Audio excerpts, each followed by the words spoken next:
అందరికీ నమస్కారం. రాష్ట్ర ప్రజలకి, శ్రేయభిలాషులకి, ప్రతి ఒక్కళ్ళకి రాజన్న దొర సాలూరు నియోజకవర్గం ఓడిపోయిన ఎమ్మెల్యే, ప్రతిపక్షం లేని పార్టీ. మరి ఎమ్మెల్యే గారు మీరు పీకింది కూడా ఏమీ లేదు, కొంచెం సిగ్గు తెచ్చుకొని మాట్లాడడం మంచిది. గిరిజన ప్రాంతంలో ఏ ఒక్క రోడ్డు కూడా వేసిన దాఖలు లేవు.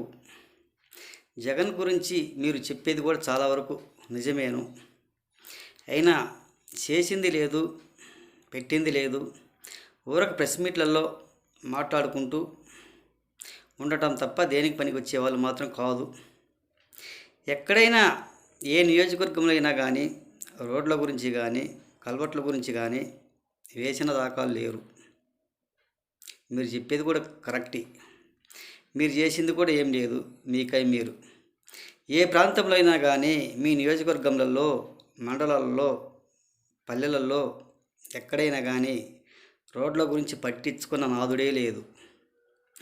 ఊరక పనికిమాల ప్రెస్ మీట్లు పెట్టుకుంటూ మాట్లాడుకుంటూనే ఉంటారు. మరి నువ్వు ఎక్కడైనా కానీ మీ నియోజకవర్గంలో ప్రజలు, మీ గ్రామస్తుల గురించి, గ్రామస్తులు వచ్చి మీ దగ్గర ఏమైనా సమస్యలు గురించి మాట్లాడడానికి వస్తే మీరు ఓటు ఎవరికి వేశారు, నాకే వేశారన్న గ్యారంటీ ఏమైనా ఉందా అని అడుగుతూనే ఉంటారంట. ఇది ఏమైనా బాగుందా? మీరు నియోజకవర్గానికి ఎమ్మెల్యే అయ్యి కూడా గత ప్రభుత్వంలో 2019 నుంచి 2024 వరకు ఏ ఒక్కళ్ళకు కూడా సహాయం చేసిన వాళ్ళు మాత్రం కాదు. మీకై మీరు సంపాదించుకున్నారే కానీ మీ నియోజకవర్గం ప్రజలకు సహాయం చేసిన వాడికి మాత్రం కాదు.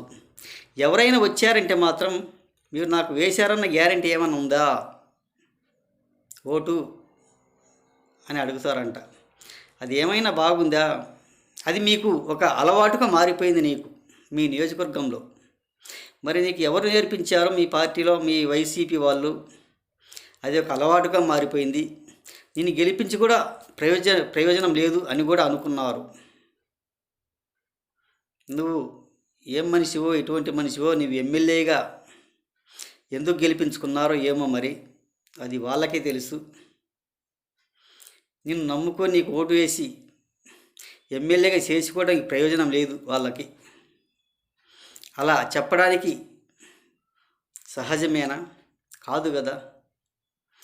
ఊరక ఇటువంటి ప్రెస్ మీట్లు పెట్టుకుంటూ జనాల్లోకి సింపతి పొందడానికి కానీ ప్రజలకు మాత్రం మీరు ఒరిగిచ్చిందంటూ ఏమీ లేదు అని తెలియజేస్తూ, అతను ఏది ఏమైనా కానీ ప్రజల్నే, ఓట్లు వేసిన ప్రజల్నే, జనాన్నే ఆ విధంగా అడుగుతాడంట. ఇది ఏమన్నా సహజమేమో.